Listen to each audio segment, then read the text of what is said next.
'Tis the season to be podcasting. Stay inside with a warm beverage and a hot microphone. If you're interested, Spotify can help you out. They've got a platform that lets you make one, distribute it, and earn money all in one place for free. It's called Spotify for Podcasters, and here's how it works. Spotify for Podcasters lets you record and edit podcasts right from your phone or computer. So you've already got the equipment necessary to start recording today. Then you can distribute your podcast to Spotify, Apple, Google, and everywhere else podcasts are heard. Video podcasts are also available on Spotify. And when you want to take conversations with your fans to the next level, Q&A and polls are an excellent way to get them talking. With Spotify for Podcasters, you can earn money in a variety of ways, including ads and podcast subscriptions. Best of all, it's completely free. I switched Dorky, Geeky, Nerdy over to Spotify for Podcasters, and I haven't regretted it. The analytics are fantastic, and the new tools for hosting and updating the feed are way more than I could do self-hosting. Now, it's your turn. Head to podcasters.spotify.com and read all about it. Then, let me know what you're podcasting all about.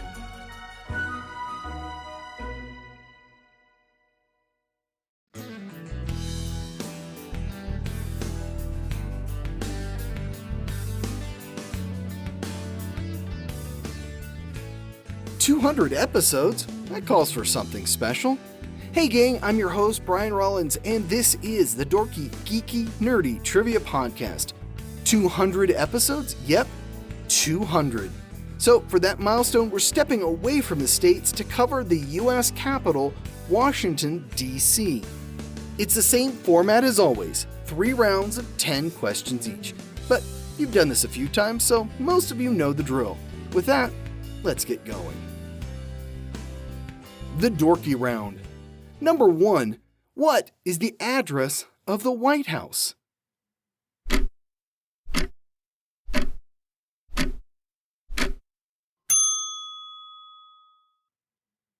(1600 Pennsylvania Avenue). Number 2. What river forms the southwestern border of Washington, D.C.?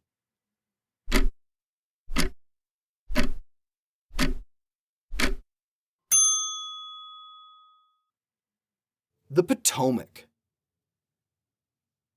Number 3. What TV show, beginning in 1999 and starring Martin Sheen, was named for a part of the White House?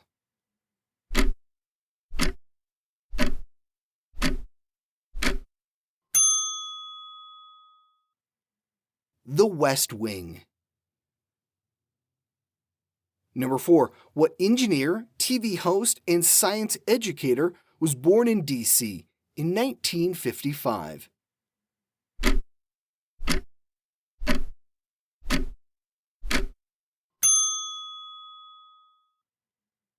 Bill Nye.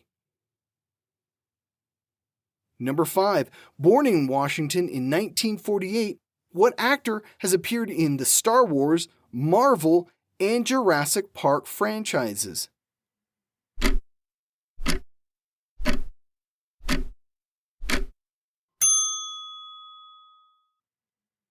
Samuel L. Jackson. Number 6. What 2 states border the District of Columbia?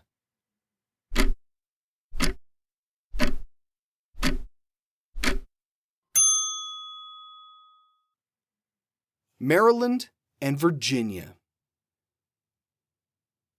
Number 7. What is the name of the park that runs from the Potomac River to the U.S. Capitol building?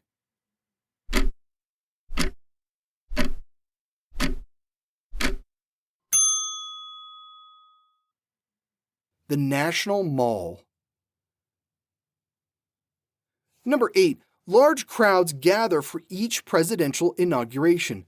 Which inauguration had the largest crowd?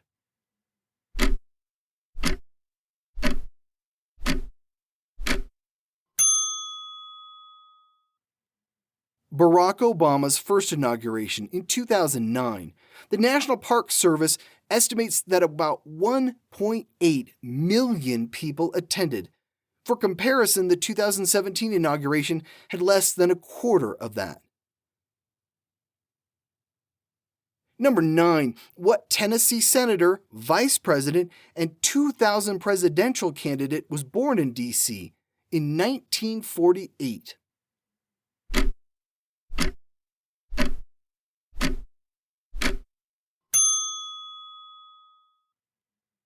Al Gore. Number 10. What FBI director for 6 presidents was born in and died in Washington, D.C.?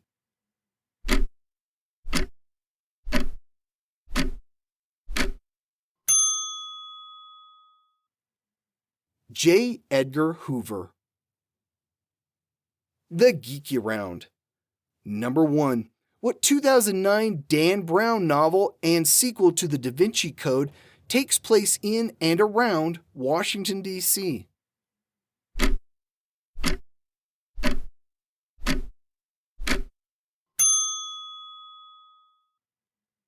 The Lost Symbol. Number 2. Which branch of the U.S. government resides at the U.S. Capitol building?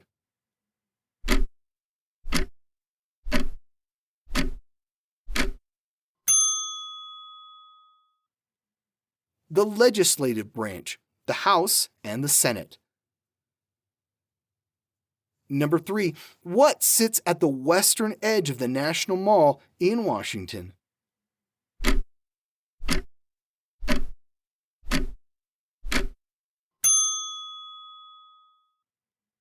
The Lincoln Memorial.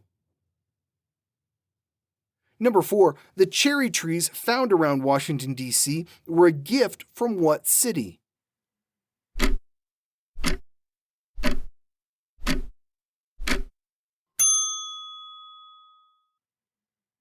Tokyo.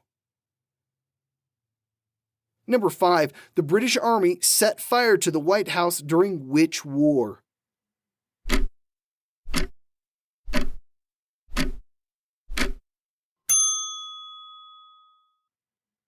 The War of 1812. Number 6. A native of D.C., what cartoonist created Calvin and Hobbes in 1985?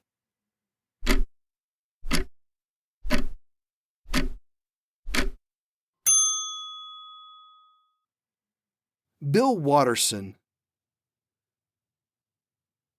Number 7. Though he calls North Carolina home, what late-night host and former Daily Show correspondent was born in Washington in 1964?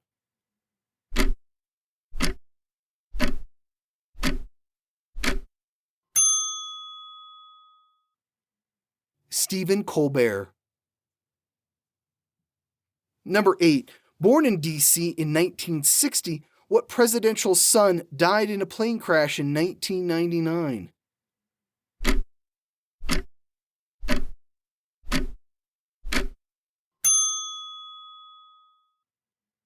John F. Kennedy, Jr.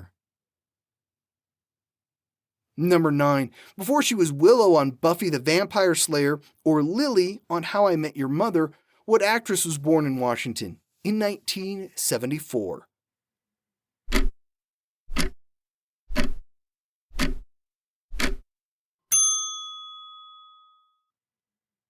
Allison Hannigan. Number 10. What HBO comedy running from 2012 to 2019 is set in D.C. and starred Julia Louis-Dreyfus?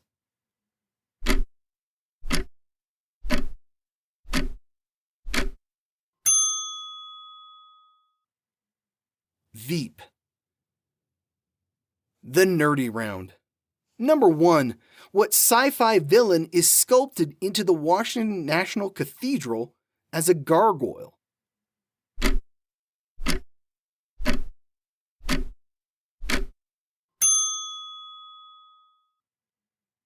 Darth Vader.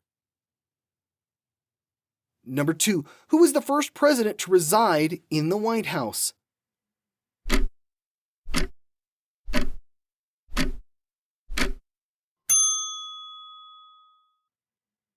John Adams, though the building wouldn't be completed until the Jefferson administration. Number 3, traditionally, the vice president resides where?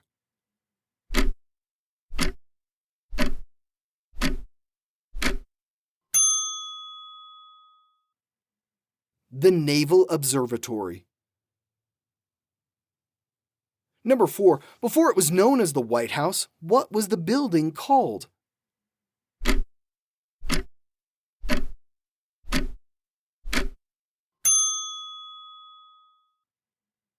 The Presidential Palace.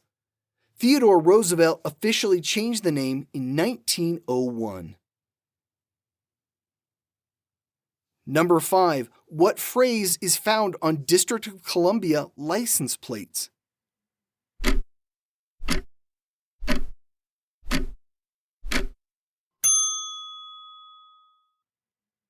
Taxation without representation.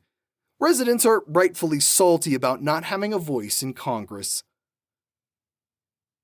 Number 6, what composer of The Stars and Stripes Forever was, fittingly, born in Washington in 1854?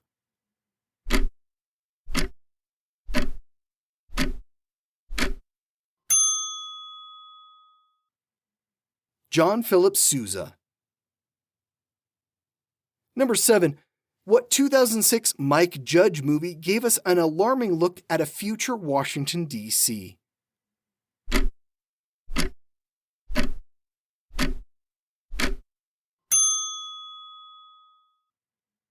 Idiocracy. Number 8, who was the first president to die in the White House?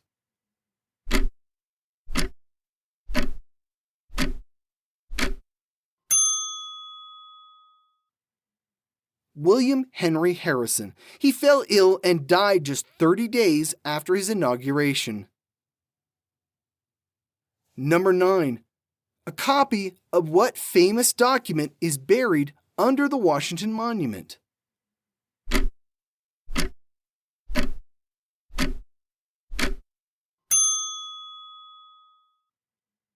The U.S. Constitution.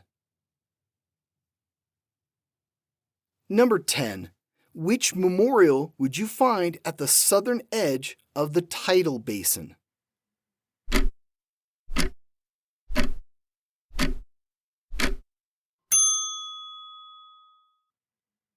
The Jefferson Memorial. And that wraps up the District of Columbia. Want more trivia? The city is a 10-mile square, and the site was chosen by George Washington. The capital's size is actually laid out in the Constitution, but doesn't specify a location. The song "The Room Where It Happened" from the musical Hamilton is about the compromise that moved the capital from New York to a place further south. Alexander Hamilton, James Madison, and Thomas Jefferson came to the agreement in exchange for the federal government assuming the state's debts from the Revolutionary War. If D.C. became a state today, it would be larger than Vermont or Wyoming. D.C. is impressive and chock full of history. Every American should go at some point in their lives. It should surprise no one that I'm a huge museum nerd, and Washington is full of them.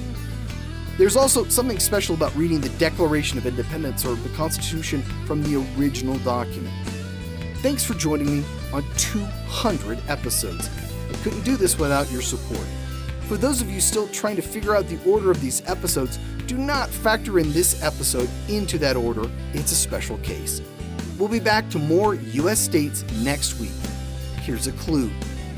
What is the only New England state we haven't covered yet? Kind of a meta trivia question, huh? You might have to do some research on it, but good luck! This has been episode 200 of the Dorky, Geeky, Nerdy Trivia Podcast. The theme music is by Jason Shaw at audionautics.com. This show was written, produced, and hosted by me, Brian Rollins. You can find me at thevoicesinmyhead.com. And for the 200th time, thanks for listening.